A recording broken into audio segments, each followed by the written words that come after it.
welcome to South Omaha Speed. We appreciate you joining. We're out of the shop today. Johnny's got the big camera. My old man rolled out here, and we're out at Erik's shop, Flathead Erik's. And if you guys watched the original video of his build, putting his coupe back together, he invited us back out, so thank you, Erik, for that. You're welcome. And it sounds like you got your Flathead back together. It's back together, and it's just did the break-in on the run stand, and a little bit more tuning, and it's ready to drop in the car and go. Nice, nice. Well, we appreciate you coming out and let us hear it run. I'm looking forward to hearing that thing run again. It's been a long time. Yep.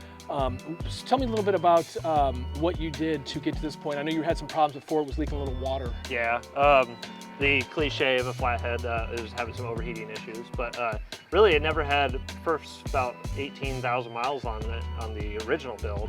The motor had never had any overheating problems, and I think I did let it overheat once, ran a little low on water, and ever since then, my block ended up being warped. I had to cut 15 thousandths off the deck, which is kind of a no-no with a flathead, but had to do it to make it flat. And so I think that took care of that. That along with some MLS kinetic gaskets. They made a custom set for me. And then surface, right? Yeah, 96 thou thick. And a lot of that was to lower the static compression because the blower was too much for it, honestly. Sure. As much as I love it. Right. The blower's still on it, but I slowed the blower down a little bit, increased or lowered the static compression of the motor a little bit. I think all around it'd be a little bit better, a little more longevity too. So. Great, that's awesome. Well, thanks for having us out. I know there's a little grudge match going between you and maybe Rob Lee a little bit with his Y-block powered coupe that we also seen on the channel. That's right. So yeah, that's right. We don't want to tell him too much in this one. No, we don't want to share too many secrets. Right. With the old Mr. Lee. We've already had a couple races, and I'm not going to say the outcome, but right. I'm ready for round 2. Whew. I like sound of that. Should we go take a look at it? Yeah, let's do it. Awesome.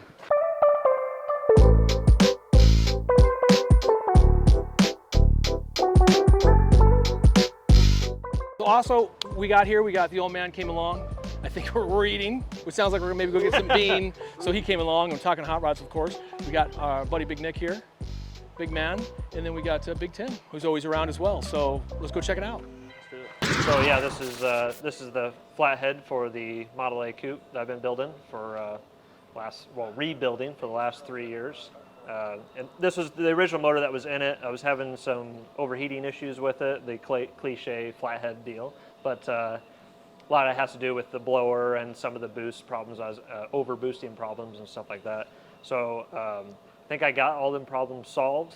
We're breaking it in here today, and I guess some of the things I did to try to solve that problem is deck the block, like I mentioned earlier, to make it flat, because at some point I had overheated it and it kind of warped the block, and the heads, they went sealed to it, and tried different gaskets, blah blah blah, all the stuff. But a big portion of it, the over boosting, was that there's too much initial compression or static compression, and so basically as soon as you open the throttle, the boost would, I mean, the gauge goes to 15, it would peg the needle. In fact, it bent the needle because the needle's stuck at 3 psi now. So, so I did some things, like I had Kinetic make me a set of thicker head gaskets. They're 96 thou thick. And I put the block up on the bridge port and milled some reliefs in it, kind of like the factory truck blocks had a valve relief area there. Helps with flow, helps with not cracking along the normal area where they crack there in the combustion chamber. So a couple things like that. So I'm running 3 Holley 94s on there, set up in progressive linkage like a normal tri-power would be. And I'm a 94 man, I'm a Holley 94 man. I know a lot of people are big logo Stromberg 97s, but I've worked on both kinds, and I'll take a 94 every single day. Parts are easy to come by, they're relatively cheap. I don't see them leaking. I'm not seeing them leaking here, exactly. If I had Strombergs on there, we'd have to build a little trough around there to hold the fuel. Sure, yeah. They just seep, don't they? Yeah, just, it's an old casting, it's an old design. They only ran it for a couple years. They made the 94 from Chandler and Groves made it in 38, and then all the way up to, I believe, 64. Ford ran that Holley 94 on weird 6 cylinders and stuff. Right. And they're a lot cheaper. Yeah, a lot cheaper. There's so many more of them around. So, sure. Yeah, What's your thoughts on multi-carburation versus the 97s? So yeah, that's kind of the one thing with the 97 is nice with the whole accelerator circuit system, the power valve circuit, I should say. But like in this, when I generally said about progressive tri-power, middle one has a power valve. It's set up like a normal 2-barrel carburetor, and the secondary carbs are just dumps. No power valves. They're a giant power valve essentially. Right. When throttle open, she's dumping. Yep. Exactly. Nice. And On this particular motor, you know, there's a lot of things you can't buy for it, or you can buy it, but they're super expensive. And at the time, you know, couldn't buy a lot of it when Erik was really building this motor. So he had to make a lot of stuff custom. So, you know, he made the intake, the blower snout, he customized that, put the fins on it. He made the alternator bracket, the blower tensioner, the whole belt drive. That's all him. So there's a lot of really custom stuff on there that you're not going to find on any other motor. So yeah, the front drive, like my wingman Big Tim was mentioning, I pretty much had to custom make all that stuff. And you know, some of it you can buy bits and pieces, or there's some old stuff, but I kind of wanted it to suit what I was doing anyways. And being a fabricator, I just wanted to build all that stuff myself. So yeah, you can see the idler bracket. I made all that out of aluminum, spun some of it up on the lathe, and then heated and moved some aluminum around there, welded it all together and kind of blend it. Kind of going for just an old school forged or cast looking tensioner. Well done. The blower snout that's hooked to, I made all that too on the lathe, and then put these fins on it. Kind of went for old school Y-end, or say Y-end, or however you want to say it. Yep, it looks great. Y-end blower snout with the fins like that, welded it and blended all that stuff together. And the whole color of the blower and everything is kind of a gray, one of magnesium looking blower. It's you know, it's a Detroit diesel aluminum You one bet. from back in the day. But Is that Trail Performance coatings on there? that is Trail Performance Jeremy coatings and on there. Josh? Yep, The Jeremy and legends? Josh. They are. We sure miss them in our shop, don't we? I know. Yep. So this is the yeah, not a and- generator. It looks like a generator. Yeah, so it's a power gen, and they come a lot longer than that. But because of my spark plug there, I had to shorten it. And you know, inside there is a more modern alternator, and so the back of it is actually pretty much dead space. So I was able to put it up on the lathe, cut it off, shorten the whole thing up, and that way it fits in there. And then I made a matching bracket for that matches the idler. With the for adjustable. the blower. Yeah, it's Yeah. all adjustable with Heim joints and a little turnbuckle there and stuff Very like nice. that. So That's great. and basically just a big shaft collar essentially. So the blower belt, you know, most people run a 3-inch one with radiator clearances and all that stuff. I had to run a 2-inch, and the longest time I couldn't figure out where to get them necessarily. It's a industrial, they call it a 1/2-inch pitch or an H series Gilmer belt, and that's what makes the cool noise, you know. Sure. Got to have that. And so the funny thing is I was able to get the length that I needed, but in 3-inch, and my good buddy Matt, we put it on the lathe, the belt on the lathe, and he held the belt with like another pipe inside a pipe, and the thing, and we turned the lathe really slow and just kind of spun it like this while I just kind of cut it on the drum of the lathe and cut an inch off the belt. You trimmed it. We trimmed it, yeah, trimmed a whole inch off the thing.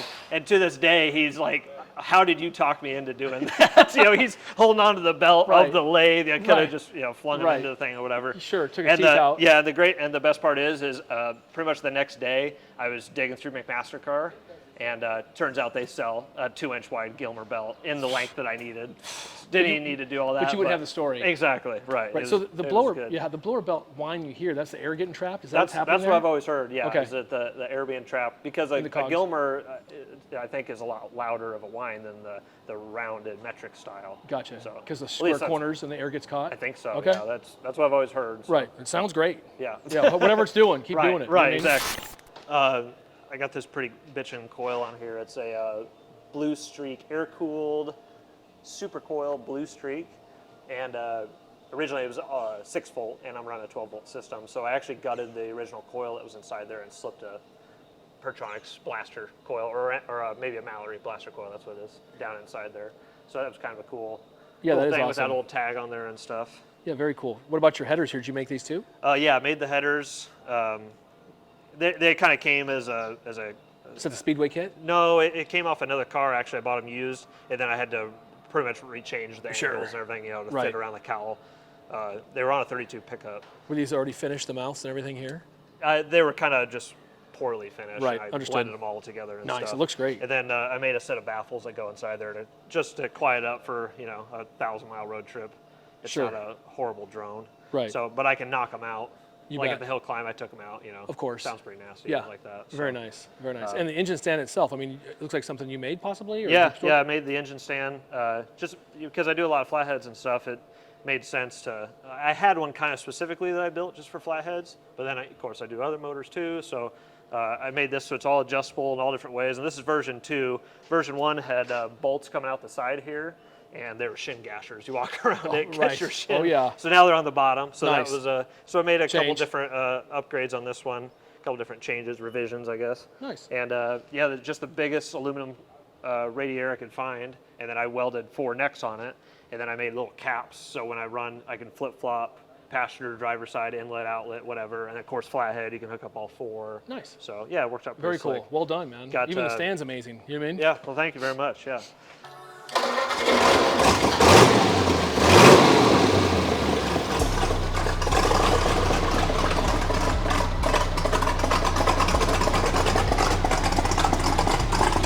There's the sound I remember.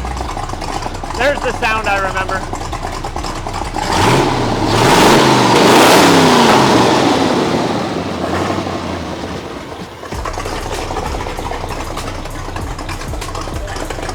What?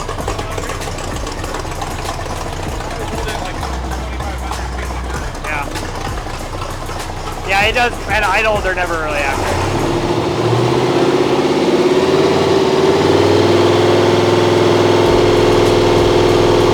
Pretty good.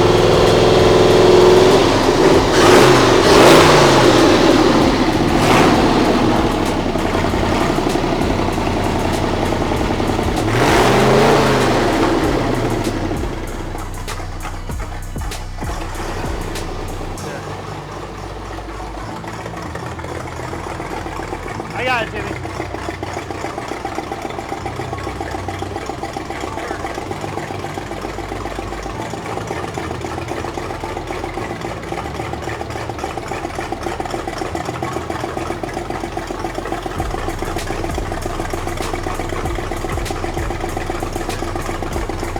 Get it?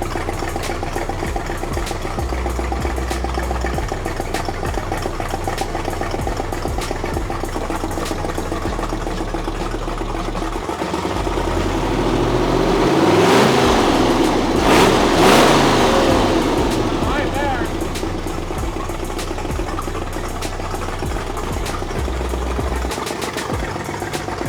I can hear a valve over there too.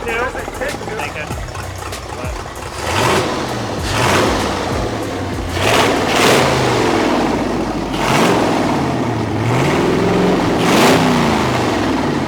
That was full throttle right there. That was 6 pounds. So yeah.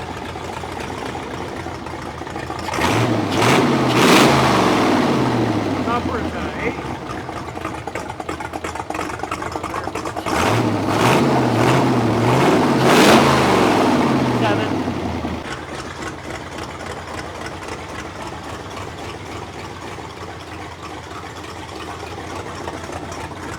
Yeah. Sound good? 8. Yeah. Sounds real good.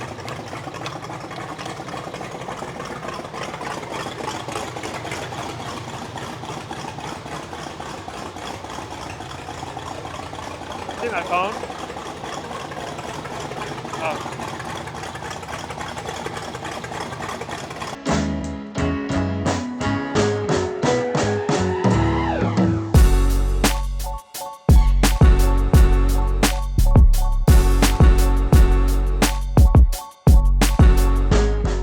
Thank you so much for joining South Omaha Speed. We appreciate you. Eric, thank you. Absolutely. And for everybody else coming out here, and John for being here with the big camera and hanging out as always. Next time, hopefully, that we're running down the road in this thing. Headed to Bonneville. Yep, that is the plan, right? Yep. You're driving all the way. All the way. Me and the old man will probably be in the truck, That's all towing right. the trailer with the Omaha Coupe, but we're going to drive it out there someday. Oh, for sure. Just not this Yep. year. So thanks for joining. Tell your neighbors and friends. Please subscribe. We'll catch you next time on South Omaha Speed.